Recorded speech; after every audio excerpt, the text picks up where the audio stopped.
Revue de une qu'on ouvre avec l'Expression qui s'intéresse à sa une de ce jour aux dispositions prises par l'État de Côte d'Ivoire pour l'accueil des milliers de réfugiés burkinabés qui ont afflué au nord de la Côte d'Ivoire en raison de la menace terroriste dans leur pays. Selon le confrère, à côté de toutes les actions humanitaires déployées par le gouvernement ivoirien pour la réception de ces populations, un point d'honneur est mis sur la sécurisation des frontières nord de notre pays.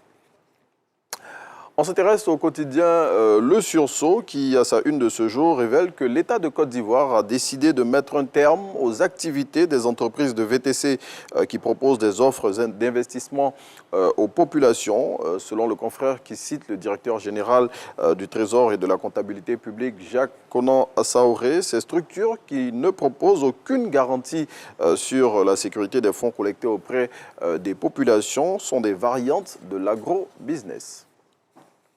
Et puis la ville de Tanda a été le théâtre d'une fusillade entre des agents des forces de l'ordre et des individus armés. Selon Soir Info qui en parle à sa une de ce jour, ces individus sont des braqueurs.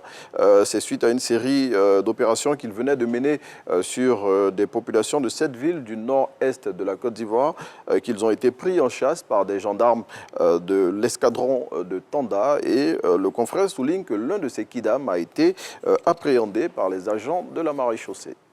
Et puis on referme la revue des unes de cette semaine avec Biche qui, à sa une de cette semaine, s'intéresse aux personnes qui, sur les réseaux sociaux, utilisent à l'excès le make-up et d'autres filtres pour cacher les imperfections au point où, quand vous les voyez pour de vrai, eh bien, elles n'ont rien à voir avec les images d'elles sur les réseaux sociaux. Eh bien, la une que nous propose l'hebdomadaire satirique résume parfaitement cette situation. Bon, vous la voyez, hein, cette une-là, un monsieur qui, avec une photo d'une dame, rencontre une autre dans un restaurant et il pense que c'est elle, alors que celle qui est concernée se trouve en arrière-plan. Et bon, elle n'a rien à voir avec la photo qu'il a. Oh, mais allez, on ne vous souhaite pas de tomber sur des personnes qui utilisent ce genre de subterfuge pour se faire passer pour d'autres. Eh bien, nous, on continue. Bien